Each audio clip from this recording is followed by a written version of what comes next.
सी कहावत है, अक्सर ज़्यादातर बोली भी जाती है और बहुत ज़्यादा फेमस भी है कि जब जिस शरीर को बहुत ज़्यादा काम करने की आदत हो जाती है ना, वो खाली बैठ ही नहीं सकते। उनमें से एक हमारे थे बड़े बुज़ुर्ग और दूसरा अब हम हाउसवाइफ्स की वो हैबिट बन चुकी है कि हम कितने ही बीमार क्यों ना हों, कितना ही लो फील क्यों ना करें, लेकिन फिर भी जो घर का काम है ना, वो हमारे बिना होता ही नहीं है। बेशक हाउस हेल्पर ही क्यों ना हो, लेकिन हम हाउसवाइफ्स की आदत ऐसी होती है कि हम फील ही नहीं करते हमारी तबीयत ख़राब है तब भी हमें काम करना है, और कोई हमारी आके मदद करेगा वो भी हम फील नहीं करते। तो कोई मदद करने वाला हो या ना हो, लेकिन जो हमारा काम है ना, वो हमें करना ही है। तो आज के इस वीडियो में ना मैं आपके साथ कुछ ऐसे काम शेयर करूँगी, ऐसे टिप्स एंड ट्रिक्स शेयर करूँगी, मतलब जिनके बारे में अक्सर आदमियों की सोच होती है कि घर में मेड लगी हुई है तो क्या काम बचता है। अरे उसके बावजूद भी ना बहुत सारे काम ऐसे होते हैं जो हम हाउसवाइफ्स ही करती हैं, और अगर वो काम हम ना करें ना तो घर का भट्टा गोल हो जाता है। वॉशिंग मशीन आजकल सभी के घरों में होती है और ज़्यादातर आदमी ये बोलते हैं कपड़े वॉशिंग मशीन ने धोने हैं, तुम्हें कौन सा धोने हैं, तुम्हें कौन सा हाथ से धोने हैं। तो ठीक है, मान ली बात कि अक्सर जो कपड़े हैं वो वॉशिंग मशीन में ही वॉश होते हैं, लेकिन वॉशिंग मशीन को भी तो क्लीन करना पड़ता है। अगर मशीन को टाइम टू टाइम क्लीन ना किया जाए ना तो बहुत ही ज़्यादा प्रॉब्लम आ जाती है, उसके जो फिल्टर्स होते हैं वो जाम हो जाते हैं। तो ये गंदगी जो आप देख रहे हैं ना, ये अक्सर जमा होती है सभी घरों की मशीनों में कपड़े वॉश होने के बाद। तो इस ब्रश और इस कॉटन के कपड़े की हेल्प से मैं आज इनको साफ़ करूँगी। हर हफ्ते तो नहीं, लेकिन डेली बेसिस पे मैं ज़रूर करती हूँ, क्योंकि मेरे यहाँ पे कपड़े जो हैं वो डेली वॉश होते हैं। तो कोई ज़रूरी नहीं है कि हम लोग स्पेशल टेढ़े मेढ़े जो आजकल मार्केट में अवेलेबल है टूल्स वो ही परचेज़ करें। In my opinion there is no need to purchase special tools from market for cleaning process. तो इस तरह से जो कोई भी वेस्ट, हमारे घर में कपड़े बहुत सारे निकल जाते हैं आजकल, देखा जाए तो फाइबर क्लॉथ्स बहुत ज़्यादा फेमस हैं क्लीनिंग के लिए, लेकिन नहीं, हमारे घर में ना वेस्ट कपड़े जो होते हैं कॉटन के बहुत ज़्यादा होते हैं। हम उनको भी कट पीस में अगर कट करके रख लेते हैं ना तो वो भी हमारा बहुत अच्छा काम करते हैं क्लीनिंग में। तो आज इस वेस्ट ब्रश की हेल्प से ही मैंने जो अपनी वॉशिंग मशीन के फ़िल्टर हैं वो क्लीन किए हैं। हमेशा करती हूँ, बट आपके साथ मैं आज शेयर कर रही हूँ, शायद आपको हेल्प मिलेगी इससे, और इससे बहुत ही अच्छा क्लीन भी होता है। अगर आपको लगता है कि किसी कॉर्नर से वो नहीं निकल पा रहा है तो पानी का ना तेज़ प्रेशर उसके ऊपर डाल देंगे तो बहुत ही आराम से, आसानी से क्लीन हो जाता है। कोई स्पेशल डिफ़िकल्टी ना तो आती है और ना ही स्पेशल टूल मार्केट से परचेज़ करने की ज़रूरत होती है। तो ऐसे हम लोग पैसे बचाते हुए भी अपने घर को सेफ़ रख सकते हैं, कोई मतलब एक्स्ट्रा खर्चा ना करके अपने घर को हम लोग बना सकते हैं। तो यहाँ पे मैं इसको रख देती हूँ, इतना ड्राई हो जाता है। ये इतना ड्राई होता है ना, इतना हम जो मशीन के अंदर साइड वाले पार्ट्स पे जमा हो जाता है थोड़े पार्टिकल्स, उनको हम लोग निकाल के कपड़े की हेल्प से क्लीन कर लेते हैं। और जब इस तरीके से हमारा किसी भी काम को लेके रूटीन होता है ना, तो हमें कोई परेशानी आती ही नहीं है, हमें कभी फ़ील होता ही नहीं है कि हमारी कोई मदद करने वाला है नहीं, क्योंकि वो चीज़ें ना हमने अपने रूटीन में शामिल की हुई हैं कि आज मुझे इस दिन ये क्लीनिंग करनी है, और अभी मैंने अगर कपड़े वॉश किए हैं तो तुरंत से मशीन को क्लीन कर देना है। तो तुरंत से अगर हम चीज़ों को करने की आदत डालते हैं ना, तो फिर क्या होता है, हमें स्पेशल ना तो रूटीन की ज़रूरत पड़ती है, ना ही स्पेशल डे की ज़रूरत पड़ती है। टाइम टू टाइम चीज़ें होती रहें, ये बड़े बुज़ुर्गों का भी हमारे कहना था, बहुत ही ज़्यादा अच्छा रहता है। तो मैं कुछ अपनी लाइफ में इसी तरह के फैक्ट्स जो हैं वो फॉलो करती हूँ।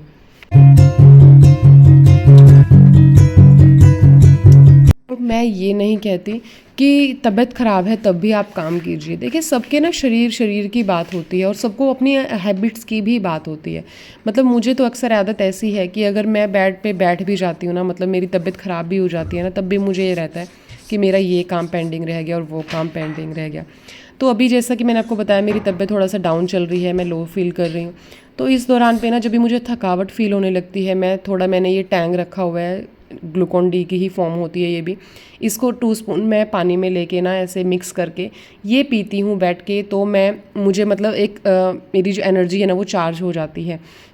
इसके बाद फिर वापस से मैं अपने काम पे लग जाती हूँ। ये एक तरीके से ना मेरा एनर्जी ड्रिंक है। और कभी भी आप जूस को या लिक्विड को ना इस तरीके से हमेशा से पीजिए, ताकि आपको वो अच्छे तरीके से ही डाइजेस्ट भी हो सके। पानी को अपने मुंह में भरिए, मुंह में भरने के बाद कुरला के तरीके से उसको करेंगे ना, तो वो क्या होगा, हमारे सलाइवा के साथ अंदर जाएगा, जो हमारी हेल्थ के लिए बहुत ही ज़्यादा बेनिफिट रहेगा। तो यहाँ पे मैंने अपना जो ड्रिंक बनाया था वो मैंने ड्रिंक पी लिया है, अपना एनर्जी बूस्टर। और साथ ही साथ मैंने जो अपना गिलास था वो वॉश करके रख दिया, क्योंकि देखिए गिलास दिखने में अभी एक है तो आराम से वॉश हो जाएगा, लेकिन जब मैं इकट्ठा करती रहूँगी सिंक में तो क्या है वो ज़्यादा हो जाएगा और बहुत ही लॉन्ग टाइमिंग प्रोसेस हो जाएगा।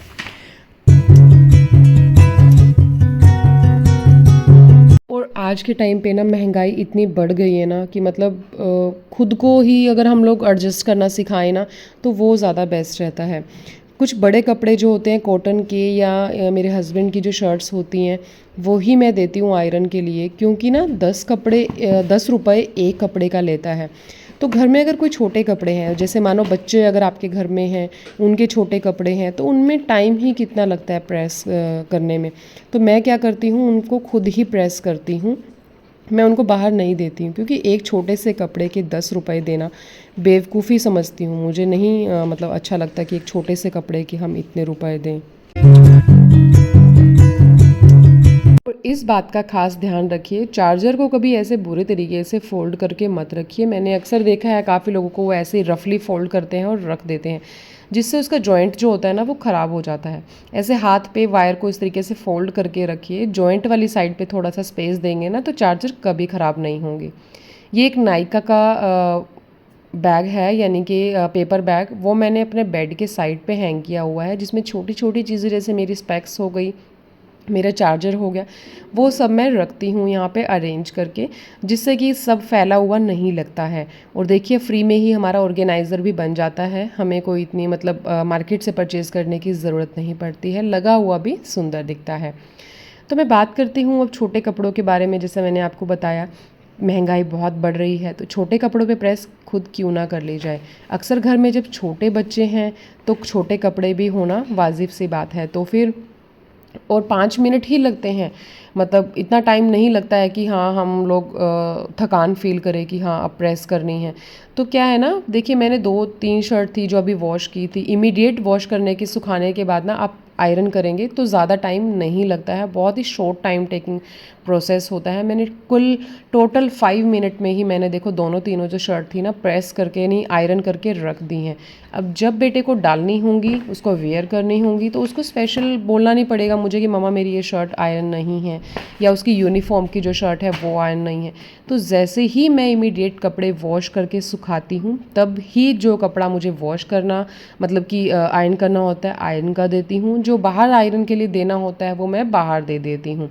तो इस तरीके से टाइम टू टाइम अगर काम करने की हम लोग आदत डाल लेते हैं, हैबिट बना लेते हैं, तो फिर हमें ना तो किसी की मदद की फ़ील होती है, ना ही हमें कभी ऐसा होता है कि हमारे ऊपर काम का बर्डन हो गया है।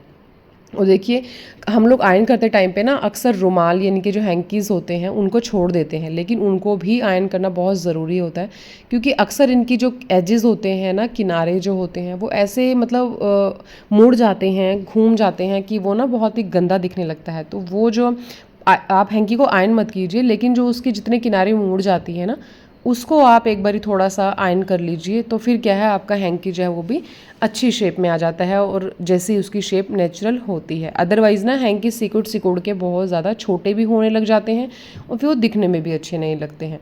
तो मैं हैंकी को भी इस तरीके से आयरन करके रख लेती हूँ।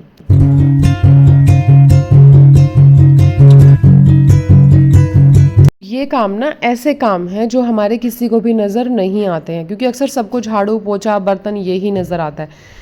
तो ये छोटे छोटे काम किसी को नज़र नहीं आते हमारे अलावा। तो देखिए किचन में भी ना मैंने अपना यहाँ पे एक ऐसा थोड़ा सा जुगाड़ किया हुआ है कि जिसके लिए मुझे मार्केट से परचेज़ करने की ज़रूरत नहीं पड़ी स्पेशल ऑर्गेनाइज़र की। ये मेरा बहुत पुराना रैक था, उसी के ऊपर मैंने अपनी ट्रे को अरेंज किया हुआ है, क्योंकि जितना भी हम लोग ट्रे अपना ऑर्गेनाइज़ करते हैं ना अपने किचन में तो वो स्लिप होता जाता है। तो मैंने ये वाला जो रैक था ना मेरा स्पेयर पड़ा था, वो मैंने यहाँ पे यूज़ किया है एज अ ट्रे होल्डर।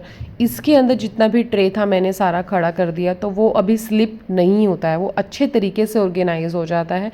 और यहाँ पे जो है देखिए आपका जो स्पेस सेविंग है वो भी हो जाता है।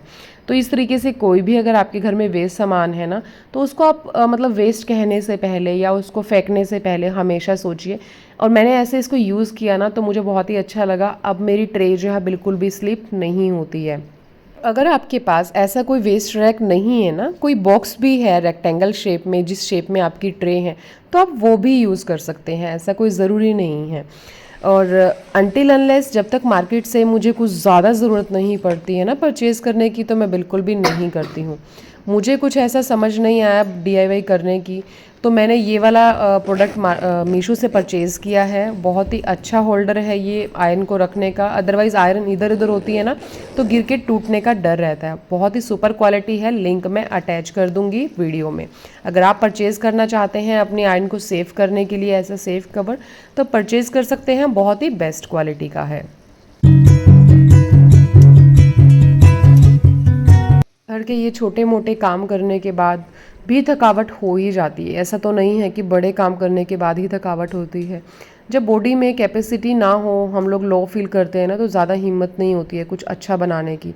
तो बस अभी मैं थक चुकी थी और भूख भी लगी थी, तो बस मैंने फटाफट से यहाँ पे चटनी तैयार कर ली है। और इस चटनी के साथ ही मैं अपना रोटी और लस्सी लूँगी, जो मतलब शॉर्ट टाइम प्रोसेस है ये वाला। और इस कुंडी सोटे में अगर हम लोग चटनी खाते हैं ना, तो बहुत ही ज़्यादा ज़बरदस्त लगती है।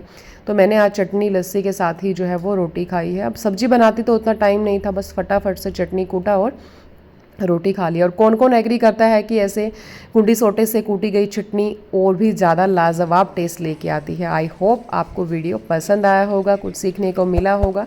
वीडियो पसंद आया हो तो वीडियो को लाइक शेयर ज़रूर कर दीजिएगा, और चैनल पे फर्स्ट टाइम विजिट किया हो तो चैनल को सब्सक्राइब ज़रूर कर लीजिएगा। मिलते हैं आपसे नेक्स्ट वीडियो में।